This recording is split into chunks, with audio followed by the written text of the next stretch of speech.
Okay, so we're doing part 34. I know last time I said it was 33, and then on the front it says 32, but then you'll look under the note, it says 33. Part 34 of Every Man's Battle. Last, we left off talking about Eleazar, and we read this scripture in 2 Samuel, which was 2 Samuel chapter 23, verses 9 and 10. It says, "Then the men of Israel retreated, but he stood his ground and struck down the Philistines till his hand grew tired and froze to the sword. The Lord brought about a great victory that day."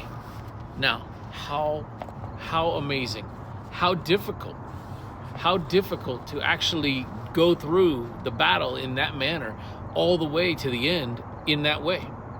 Eleazar refused to be ensnared anymore.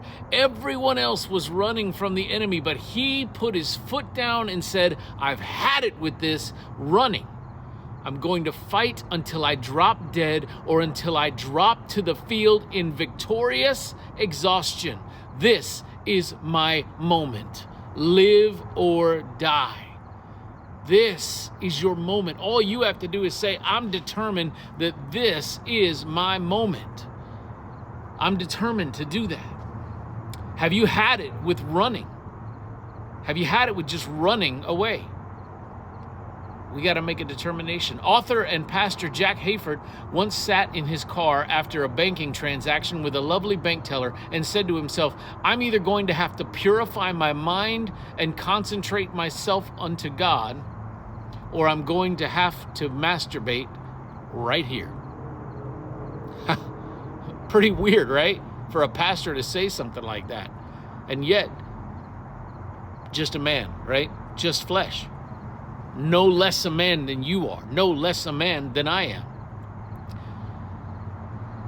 That Jack could say this in front of tens of thousands of men at Promise Keepers Conference was very inspirational. That he could do that. How about you? How long will you allow the Philistines to chase you? Are you motivated instead to fight? Get motivated to fight. This section says, from Fred, motivated to win. Here's a story of someone who came very motivated to change. Several weeks prior to his planned wedding, Barry heard me give a talk on sexual purity. My words weighed heavily on his heart because he was having a problem with R-rated movies. He had been planning to marry Heather with his secret safely tucked away. But now he decided to tell her the truth. Heather recalls her reaction to Barry's confession. She said, "I was shocked and numb when we talked in the car that night. I just stared straight ahead. No feelings at all. After dropping him off, I cried and cried, refusing to talk to him for days. When I did agree to see him, he commented to me that I looked pretty. I got so mad and repulsed by him that I threw the engagement ring in his face and told him to get out of my sight. I felt sick and dirty." As you can see, this topic is an emotional one. Women take it personally when they find out what men are doing in secret. This is a big bad thing, okay? The thing that we do in secret is a big bad thing, and our wives will struggle. Your girlfriend will struggle. Your fiance will struggle, okay? But we've got to get it inside of our heart that this fight is something that's not just worth fighting. It's a fight that we absolutely must fight. In this case, Barry's fiance was not being very gracious to him. She was not being very gracious to him. I've seen that before. She didn't understand everything. He didn't understand everything. The problem he was having with even just rated R movies, right? And the sex scenes and things like that, the problem. But it was really bothering him. And when it was really bothering him, she didn't like it. And she had a hard time coming to grips with that. That's a bad thing. We have to, and women, please, ladies, be gracious.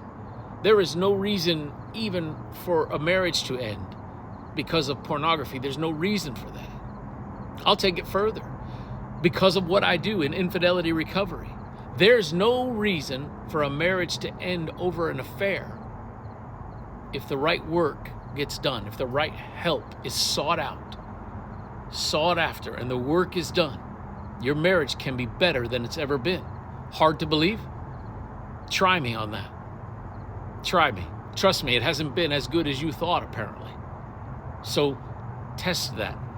Because if the right work is done, then a marriage can be fixed. And that's not easy to find. So look us up. Unbroken Together Coaching. We want to be here to help you. We want to be here to help you. Unbroken Together Coaching.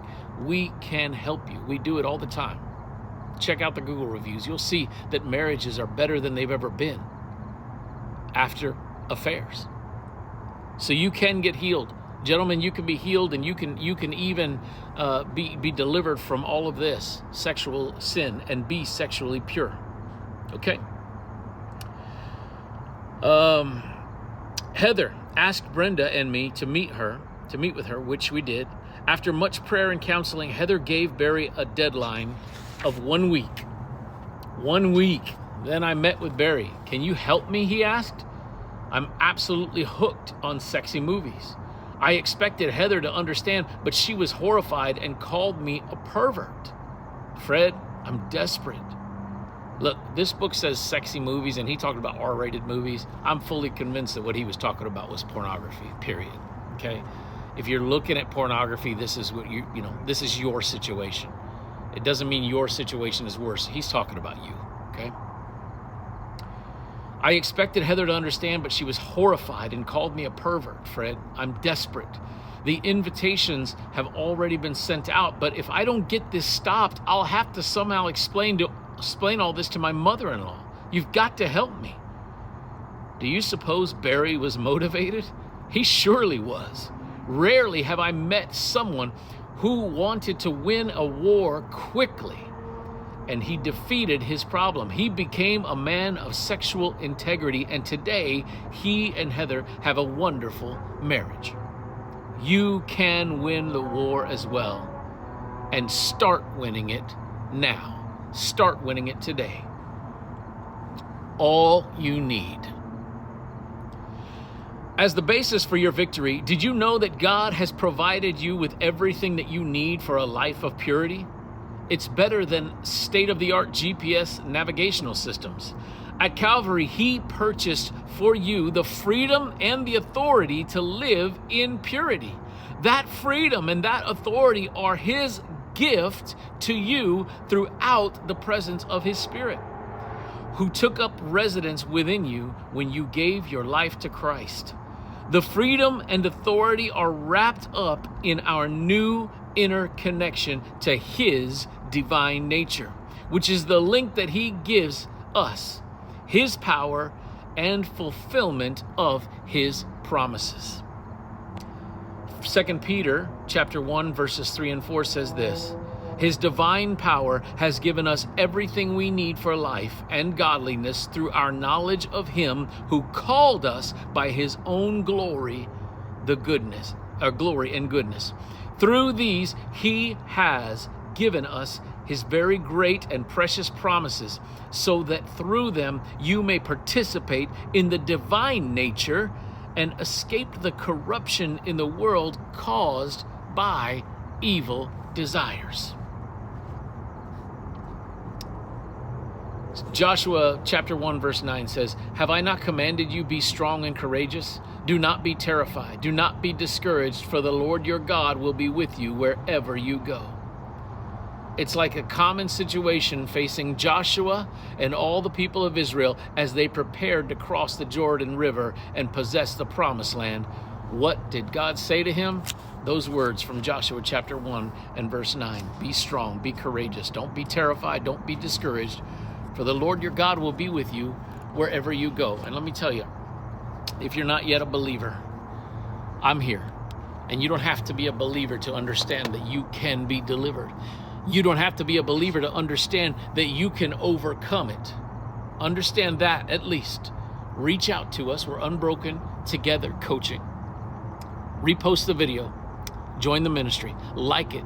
Follow us. All right? We'll be right here when you need us. Have a good one.